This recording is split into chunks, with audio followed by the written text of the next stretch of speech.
कहानी की शुरुआत में हम एक हाउस बोट को देखते हैं जिसमें एंडी अपने परिवार के साथ रह रहा था, जो कई महीनों से इसी बोट हाउस पर रह रहा है क्योंकि बाहर जमीन पर एक वायरस फैल चुका है जिस कारण सभी लोग ज़ॉम्बी बन गए हैं और बहुत ही कम लोग जिंदा बचे हैं। इसलिए एंडी अपने परिवार के साथ पानी के बीच रहता था क्योंकि वहां ज़ॉम्बी नहीं आ सकते हैं। अब हम एंडी को देखते हैं जो जंगल की तरफ देखता है। वहां पर वह एक फैमिली को देखता है जो एंजॉय कर रही होती है। एंडी उनकी तरफ हाथ से इशारा करता है, लेकिन उस फैमिली का मुखिया घर निकालता है और एंडी को दिखाता है ताकि वह लोग उसके परिवार से दूर रहे, जिसके बाद एंडी समझ जाता है और वापस अंदर आ जाता है। रात के वक्त एंडी की पत्नी उससे कहती है कि हम लोगों के पास सिर्फ 1-2 दिन का खाना बचा है, इसलिए जल्द से जल्द हम लोगों को किसी सुरक्षित जगह पर जाना चाहिए जहां पर खाना मिल सके। पर एंडी को जमीन पर जाना बहुत ही रिस्की लगता है क्योंकि वहां पर ज़ॉम्बी आसानी से हमला कर सकते हैं।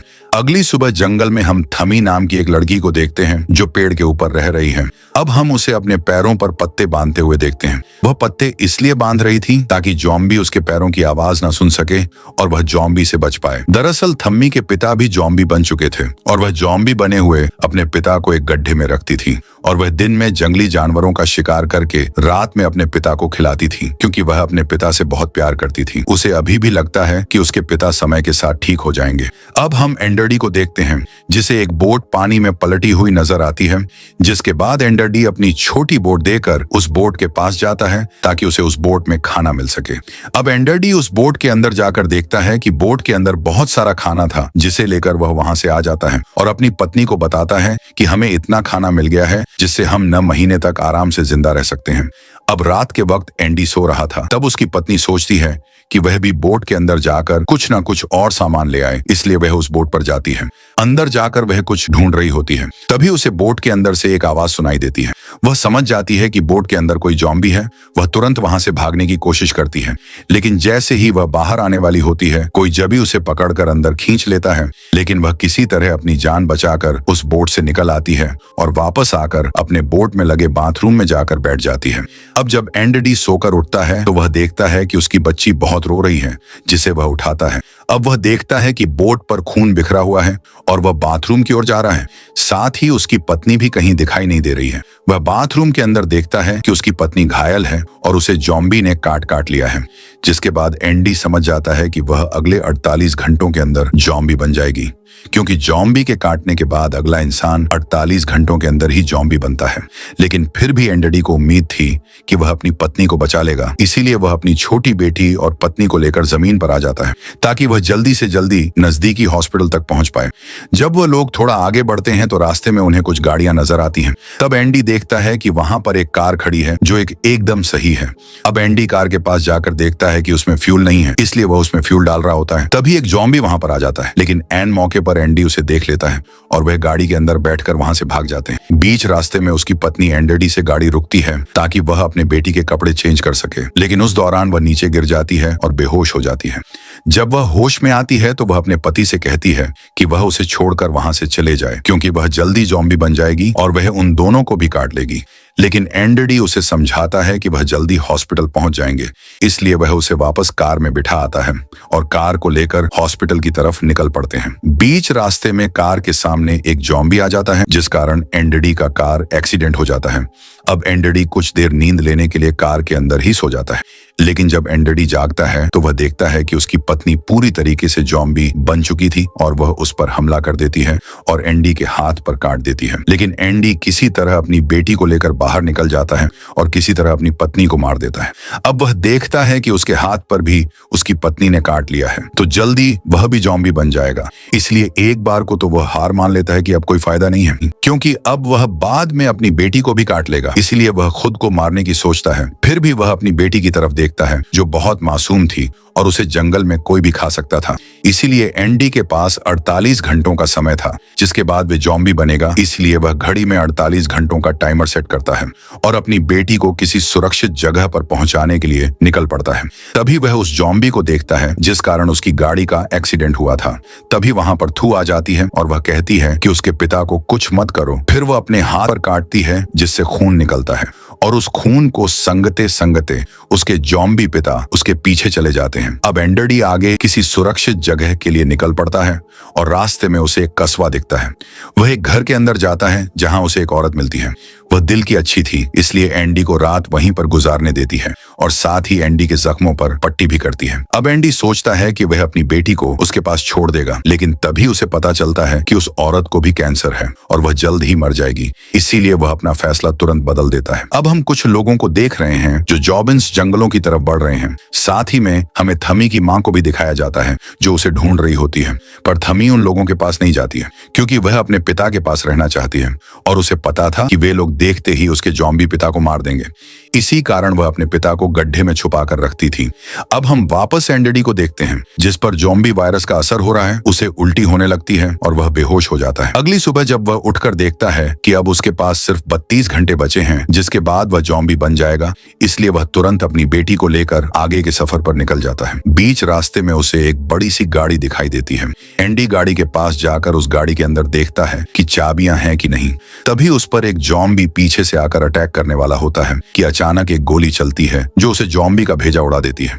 यह गोली गड्ढे में पड़े हुए एक बुढ़े आदमी ने चलाई थी। वह एंडी से मदद मांगता है क्योंकि उसका पैर एक सिलेंडर के नीचे दब गया था।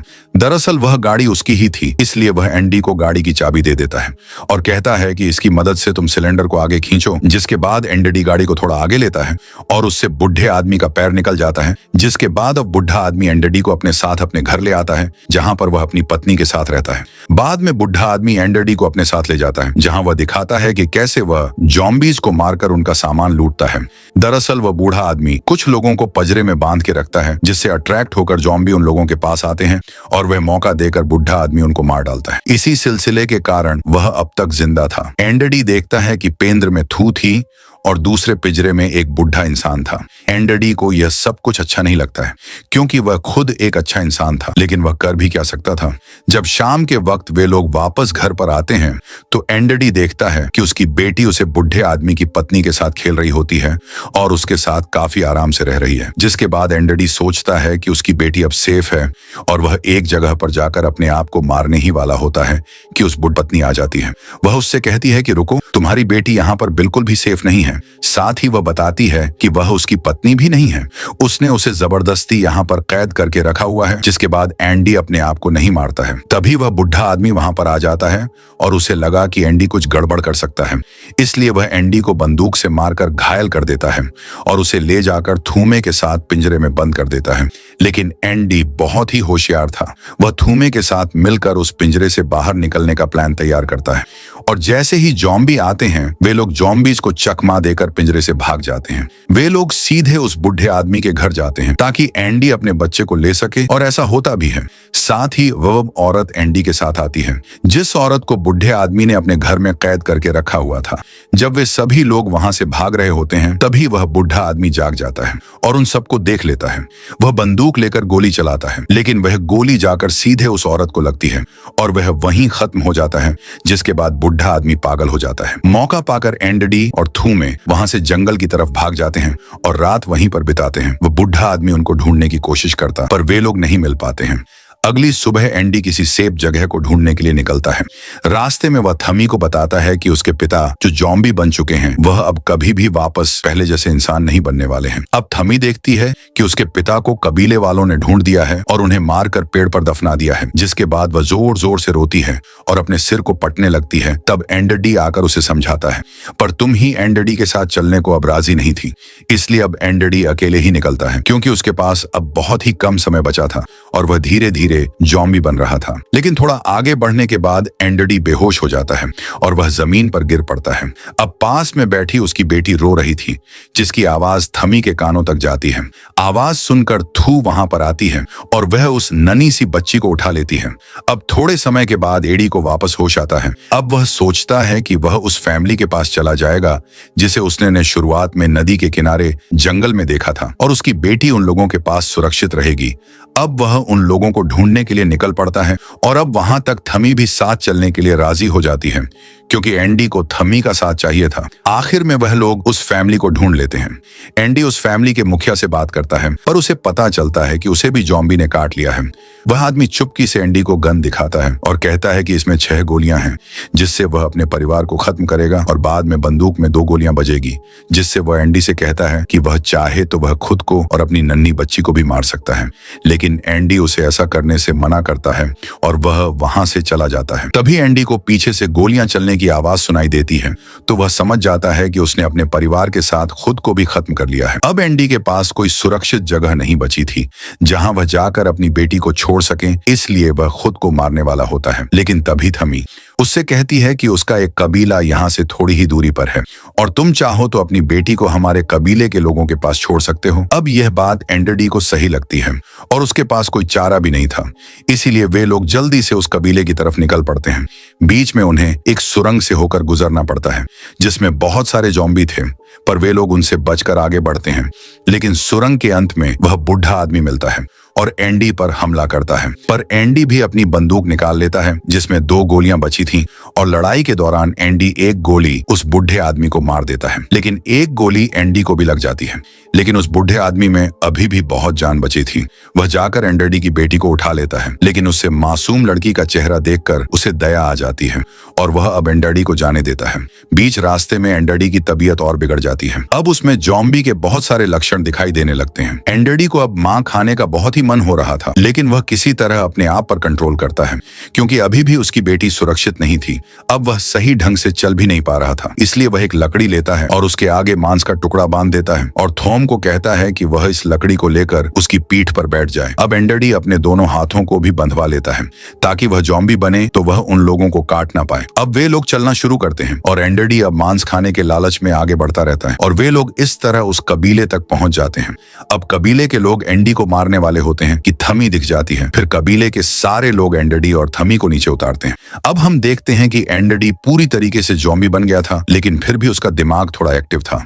वह जाते जाते भी अपने सिर को बेटी की तरफ पर हिला रहा था, यानी वह कबीले के लोगों से कह रहा था कि वह लोग उसकी बेटी का ख्याल रखें। अब कबीले के लोग भी ये बात समझ जाते हैं और अंत में वे एंडरडी को मार डालते हैं, क्योंकि अब वह एक ज़ॉम्बी बन गया था। मूवी के अंत में हमें एंडरडी की बॉडी को एक पेड़ पर रखी हुई दिखाई जाती है, जिसके पास थमी खड़ी थी और वह उसकी बेटी का ख्याल रख रही थी। इसी सस्पेंस के साथ मूवी समाप्त। Thanks for watching.